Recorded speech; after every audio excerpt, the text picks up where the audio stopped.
Hello and welcome my dear students. Today we are starting a new chapter that is Human Health and Disease. इस chapter के अंदर हम health और disease से related topics को discuss करने वाले हैं.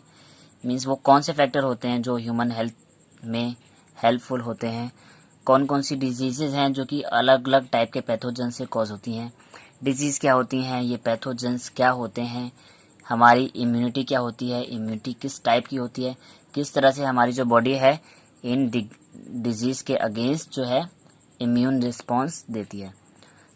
ये हमारा फर्स्ट वीडियो है ह्यूमन हेल्थ एंड डिजीज़ का, और ये वीडियो बहुत इंटरेस्टिंग होने वाला है जहाँ पे मैं कुछ बेसिक टर्म्स आपको एक्सप्लेन करने वाला हूँ इस इंट्रोडक्टरी वीडियो में. चलिए स्टार्ट करते हैं. इस वीडियो को बहुत ध्यान से देखिएगा. तो ह्यूमन हेल्थ एंड डिजीज़ में फर्स्ट ऑफ ऑल हम जान लेते हैं कि ये डिजीज़ जो वर्ड है, इस डिजीज़ का मीनिंग क्या होता है. When any part of our body does not function normally and the physiology of any organ is not normal, the phenomenon is called disease. यानी कि सिंपली हम बोल सकते हैं हमारी बॉडी का कोई भी पार्ट अगर नॉर्मल फंक्शन ना करे या हमारे बॉडी के किसी भी ऑर्गन की जो फिजियोलॉजी है वो नॉर्मली वर्क ना करे, यानी कि कुछ ना कुछ वहाँ पर हमको डिस्टरबेंस देखने को मिले हमारी बॉडी की फिजियोलॉजी में, तो हम उसे बोल सकते हैं डिजीज़, यानी कि बीमारियाँ. यानी कि हमारी बॉडी की कोई भी जो मेटाबॉलिक एक्टिविटी, यानी हमारी बॉडी के अंदर चल रहे जितने भी फंक्शन है, अगर कोई भी एक फंक्शन डिस्टर्ब होता है तो उसकी वजह से हमारी बॉडी में प्रॉब्लम होती है, जिसे हम बोलते हैं डिजीज़ या बीमारी.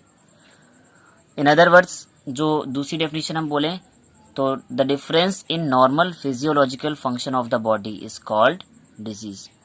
यानी हमारी जो बॉडी है एक नॉर्मल वे में जो अपनी सारी की सारी फिजियोलॉजिकल एक्टिविटीज़ करती हैं, like nutrition, digestion, excretion, osmo regulation, reproduction, और हमारी बॉडी में जो नर्वस सिस्टम है, बॉडी के अंदर जितने भी सिस्टम चल रहे हैं, अगर ये प्रॉपर वर्क कर रहे हैं तो हम बोल देते हैं that we are a healthy person, हम एक नॉर्मल पर्सन है, हेल्दी हैं. बट अगर इनमें से किसी भी एक फंक्शन में ज़रा सा भी डिस्टरबेंस होता है तो that is called as disease या बीमारी. तो अगर हमारी बॉडी की नॉर्मल फिजियोलॉजिकल फंक्शन में कोई भी रुकावट हो या कोई भी डिस्टरबेंस हो, उसे हम डिजीज़ बोलते हैं. और ये डिजीज़ किसी भी वजह से हो सकती है. हो सकता है कि यहाँ पर कुछ हमारी बॉडी की जो मेटाबॉलिज्म है उसमें कुछ चेंजमेंट आए, कोई ऐसा ऑर्गेनिज्म आए जो हमारी बॉडी में डिजीज़ को कॉज कर दे. तो डिजीज़ जो है अलग अलग टाइप की हो सकती है, डिपेंड करता है कि वो किस तरीके से हमारी बॉडी में एंटर कर रही है या किस रीज़न की वजह से हमारी बॉडी के अंदर हमारी नॉर्मल फिजियोलॉजिकल एक्टिविटीज़ जो हैं वो डिस्टर्ब हो रही हैं. जब हम बात करते हैं डिजीज़ की, तो डिजीज़ से रिलेटेड एक और इम्पॉर्टेंट पॉइंट आता है, दैट इज़ पैथोजेंस. तो ये पैथोजेंस क्या होते हैं, इन्हें भी समझ लेते हैं. The organisms which cause disease are called pathogen और जर्म्स. यानी कि वो ऑर्गेनिजम्स, वो एनिमल, चाहे वो माइक्रो ऑर्गेनिज्म हो चाहे लार्ज साइज़ के एनिमल हो, छोटे या बड़े किसी भी साइज़ के एनिमल हो, वो ऑर्गेनिज्म जो कि डिजीज़ फैलाते हैं या जो बीमारियां फैलाते हैं हमारी बॉडी में, उन्हीं को हम बोलते हैं पैथोजेंस या जर्म्स. तो इन्हीं हम पैथोजन को हम डिजीज़ कॉजिंग एजेंट भी बोल सकते हैं, यानी कि वो एजेंट जो डिजीज़ को फैला रहे हैं, तो उन्हें हम या तो कॉमनली पैथोजन बोलते हैं या जर्म्स बोलते हैं. Now there are various type of pathogens like bacteria, virus, protozoan etcetera. यानी कि अलग अलग टाइप के ऑर्गेनिज्म हमको देखने को मिल रहे हैं जो कि अलग अलग टाइप की डिजीज़ फैला सकते हैं. कुछ एग्जांपल हैं, जैसे कि कुछ डिजीज़ जो हैं वो बैक्टीरिया की वजह से होती हैं, कुछ वायरल डिजीज़ होती हैं जो वायरस की वजह से होती हैं, कुछ को कुछ प्रोटोजोन्स कॉज करते हैं, यानी कि कुछ प्रोटोजोन एनिमल्स भी होते हैं जो डिजीज़ कॉज करते हैं. कई डिजीज़ तो ऐसी होती हैं कि जो ब्लड के ट्रांसफ्यूजन्स यानी कि मिक्सिंग ऑफ ब्लड की वजह से भी हो जाती हैं. कुछ डिजीज़ हमारी सेक्सुअल कांटेक्ट की वजह से होती हैं. कुछ डिजीज़ जो होती हैं नॉर्मल कांटेक्ट से भी होती हैं, जिन्हें कि हम बोलते हैं कॉन्टेजियस डिजीज़.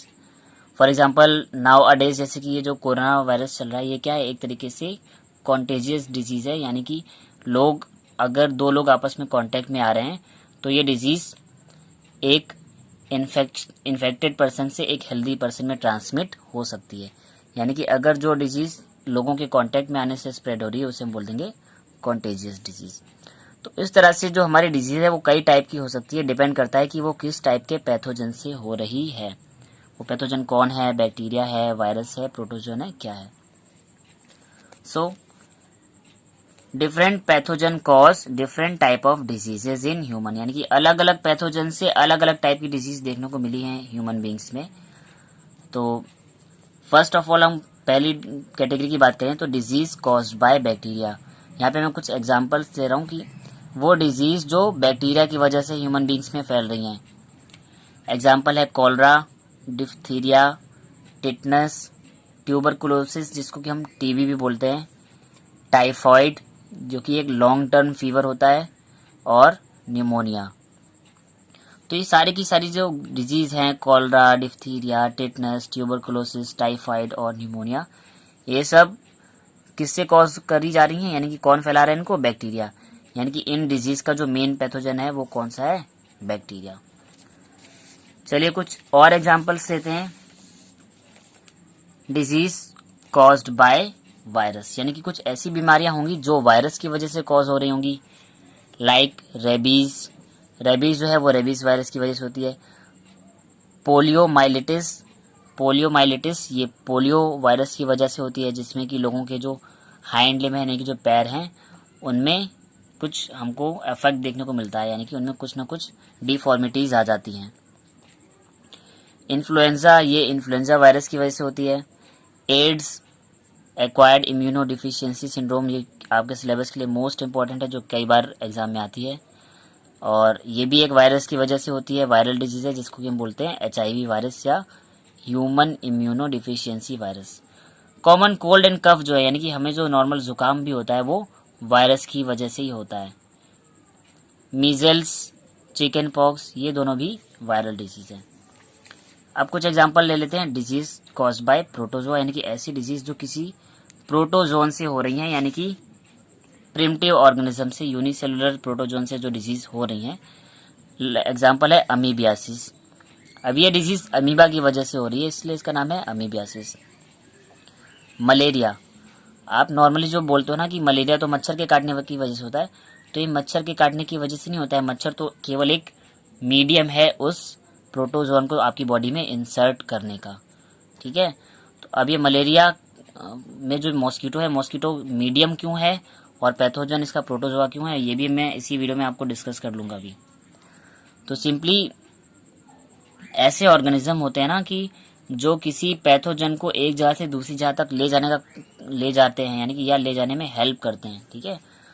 उन ऑर्गेनिज्म को हम बोलते हैं वेक्टर। तो मलेरिया में जो मॉस्किटो होता है वो वेक्टर होता है, मीन्स वो हमारे प्रोटोजोआ या जो भी हमारे डिजीज कॉजिंग पैथोजन है उन पैथोजन को एक जगह से दूसरी जगह तक ले जाने में हेल्प कर रहे होते हैं केवल। एक और एग्जांपल है अफ्रीकन स्लीपिंग सिकनेस, ये भी हमारा एक प्रोटोजोन डिजीज है और इसका जो प्रोटोजोन मेंबर है ट्रिपैनोसोमा गैम्बियंस। इसके बाद कुछ डिजीज है कुछ वर्म्स की वजह से होती है। वर्म यानी कि कुछ ऐसे फाइलम के मेंबर जिनका जो स्ट्रक्चर है कीड़े की तरह होता है, वर्म लाइक स्ट्रक्चर होता है, जैसे कि फाइलम प्लेटीहेल्मिन्थीस के मेंबर, एसके हेल्मिन्थीस के मेंबर और निमेटीहेल्मिन्थीस के मेंबर, ये सारे जो हैं वर्म लाइक स्ट्रक्चर होता है इनकी बॉडी का, ठीक है। तो ऐसी डिजीज जो किसी वर्म की वजह से हो रही है उन्हें बुलाता है वर्म, या उनको बुलाता है डिजीज कॉज बाय वर्म्स, जो कि किसी न किसी वर्म से हो रही हैं। एग्जाम्पल है टीनियासिस। तो टीनियासिस डिजीज जो है एक वर्म होता है जिसे बोलते हैं टीनिया सोलियम। तो ये टीनिया की वजह से होती है, इसलिए इसको बुलाता है taeniasis. Same as hepatitis, hepatitis भी एक वर्म की वजह से होती है, तो इसे भी हम वर्म वाली कैटेगरी में रखते हैं। एलिफेंटियासिस और फाइलेरियासिस, ये तो बहुत इंपॉर्टेंट है और आपके सिलेबस में भी पूछी जाती है। एलिफेंटियासिस जहाँ पे किसी भी पर्सन का जो पैर है एक हाथी की तरह हो जाता है, बहुत बड़ा साइज ले लेता है उसका पैर, क्योंकि जो वर्म्स हैं उसके पैर में कलेक्ट होते जाते हैं। तो इस डिजीज को हम बोलते हैं एलिफेंटियासिस या फाइलेरियासिस। यहाँ पर जो वर्म होता है उसका नाम होता है वाउचरेरिया बैंक्रॉफ्टी। इसके बाद एस्केरियासिस, तो ये डिजीज़ भी ह्यूमन बींग्स में होती है। यहाँ पर इनका जो वर्म का नाम होता है वो होता है एस्केरिस। और एस्केरिस क्या करता है, ह्यूमन बींग्स के इंटेस्टाइन में रहता है, और हम लोग जो भी फूड मटेरियल लेते हैं उस फूड मटेरियल से वो अपना न्यूट्रिशन लेता रहता है और अपने बॉडी को इंक्रीज करता रहता है। तो ये कुछ वर्म्स थे। इसके बाद कुछ एक लास्ट कैटेगरी की अगर बात कर लें, मैं सारी कैटेगरी डिस्कस नहीं कर रहा हूँ, जो मोस्ट इम्पॉर्टेंट कैटेगरीज हैं जहाँ से ज़्यादा डिजीज़ स्प्रेड होती है, मैं अभी उन्हीं की बात कर रहा हूँ। तो हमारी जो लास्ट कैटेगरी है, disease caused by sexual contact, यानी कि यहाँ पर वो डिजीज़ होंगी जो मेल और फीमेल के सेक्सुअल इंटरकोर्स की वजह से भी स्प्रेड हो सकती है। तो अगर सेक्सुअल कांटेक्ट की वजह से कोई डिजीज़ हो रही है तो उसे हम, उनकी डिजीज़ की कैटेगरी ये रही। इनमें जो इम्पॉर्टेंट हैं सिफिलिस, गोनोरोया, पेपिलोमा, ये आपके सिलेबस में तीनों की तीनों पूछी जाती हैं। और एक लास्ट है ट्राइकोमोनियासिस। तो ये जो डिजीज़ है ये सेक्सुअल कांटेक्ट की वजह से हमारे जेनाइटल पार्ट्स में होंगी, यानी कि मेल के रिप्रोडक्टिव या फीमेल के रिप्रोडक्टिव ऑर्गन्स में होंगी। तो इन्हें हम बोलते हैं सेक्सुअल कंटेजियस डिजीज़। ये जो हमारी HIV डिजीज़ है, एड्स, ये भी हमारी कॉन्टेजियस डिजीज़ की कैटेगरी में भी आ जाती है, बट यहाँ पर जो मेन पैथोजन होता है वो वायरस होता है, इस वजह से मैंने इसको वायरस वाली कैटेगरी में रखा है। तो ये कुछ कॉमन टाइप ऑफ डिजीज़ थे जो कि अलग अलग टाइप के पैथोजन से फैल रहे थे। तो मैंने कुछ कॉमन मोस्ट इम्पॉर्टेंट एग्जांपल्स आपको बता दिए कि किस किस तरह से डिजीज़ फैल सकती है, उनके किन किन टाइप के पैथोजन्स देखने को मिलते हैं। अब आज की वीडियो में एक लास्ट इंपॉर्टेंट टॉपिक को डिस्कस कर लें। जैसे कि मैंने बताया था ना कि मलेरिया मच्छर से नहीं फैलता है, मलेरिया तो फैलता है प्रोटोजोआ से, बट उस प्रोटोजोआ को ह्यूमन बीइंग के अंदर लाने का जो काम करता है वो करता है मच्छर, और इस वजह से हम उस मच्छर को एक वेक्टर बोल सकते हैं, यानी कि ऐसा ऑर्गेनिज्म जो डिजीज कॉजिंग एजेंट या पैथोजन को हमारी बॉडी के अंदर लाने में हेल्प करेगा। सो इसकी एक सिंपल सी डेफिनेशन है, one liner. The organism which transmits the pathogen into host are called vectors। यानी कि ऐसे ऑर्गेनिज्म, ऐसे एनिमल्स जो कि हमारे पैथोजन को होस्ट के अंदर, होस्ट वो ऑर्गेनिज्म जिसके अंदर बीमारी फैलनी है, होस्ट के अंदर ट्रांसमिट करने में हेल्प करे, ठीक है, उसे हम बोलेंगे वेक्टर। तो जितने भी ऑर्गेनिज्म आएंगे जो कि हमारे पैथोजन को ह्यूमन बॉडी के अंदर लाने का काम करेंगे या किसी भी होस्ट के अंदर लाने का काम करेंगे, उन सारे के सारे ऑर्गेनिज्म को बोलते हैं वेक्टर। मीन्स वेक्टर खुद डिजीज कॉज नहीं करते, बल्कि ये डिजीज कॉजिंग एजेंट्स को या पैथोजेंस को हमारी बॉडी तक पहुंचाने का काम करते हैं। आई होप आपको वेक्टर्स की डेफिनेशन क्लियर हो गई। तो वेक्टर्स में मैंने एग्जांपल भी मॉस्किटो का ले लिया है, मच्छर और सीसी फ्लाई। तो मच्छर जो हमारे होते हैं ये सिंपली क्या करते हैं, जब ये हमारी स्किन पे बाइट करते हैं तो इनकी बाइट में ही, यानी कि बाइट के टाइम पे जो ये पिंच करते हैं तो उसी पिंच के साथ उस प्रोटोजोन को हमारी बॉडी के अंदर रिलीज कर देते हैं, जो कि हमारी बॉडी में मलेरिया कॉज करेगा। तो इनके काटते ही वो प्रोटोजोन हमारी बॉडी के अंदर हमारे ब्लड में आ जाता है और हमको डिजीज कॉज कर देता है। सेम एज ये जो सीसी फ्लाई है, ये एग्जाम्पल है अफ्रीकन स्लीपिंग सिकनेस का। तो अफ्रीकन स्लीपिंग सिकनेस में भी जो मेन पैथोजन होता है जो डिजीज फैलाता है उसका नाम तो होता है ट्रिपैनोसोमा गैम्बियंस, बट उस ट्रिपैनोसोमा को अपनी बाइट में रखकर कौन लेकर आती है, सीसी फ्लाई। और जैसे ये उस पैथोजन वाली बाइट को लेकर हमारी बॉडी में पिंच करेगी तो उस पैथोजन को वो हमारे ब्लड स्ट्रीम में छोड़ देती है और वो पैथोजन फिर एक्टिव होकर ब्लड में डिजीज फैला देता है।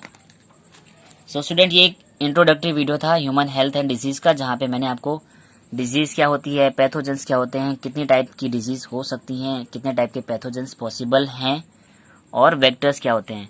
सो एक बेसिक नॉलेज मैंने इस वीडियो में आपको प्रोवाइड करने की कोशिश की है। अब इसके बाद नेक्स्ट वीडियोस में हम आपके सिलेबस के अकॉर्डिंग जो जो डिजीज आपके सिलेबस में पूछी जानी है उन्हें मैं 1 बाय 1 डिस्कस करूंगा। सो ये वीडियो आपको कैसा लगा कमेंट करके बताएं, एंड अगर ये वीडियो आपको समझ आया तो इसे लाइक करें एंड ज़्यादा से ज़्यादा स्टूडेंट्स तक शेयर करें, ताकि आपके अलावा बाकी जो स्टूडेंट हैं नीडी वो भी इन वीडियोस को देख पाएँ और अपने डाउट्स को क्लियर कर लें। साथ ही चैनल को सब्सक्राइब कर लें एंड बेल आइकन को भी प्रेस कर लें, ताकि आने वाले अपकमिंग वीडियोस की नोटिफिकेशन आपको टाइमली मिलते रहें। Thanks my dear students.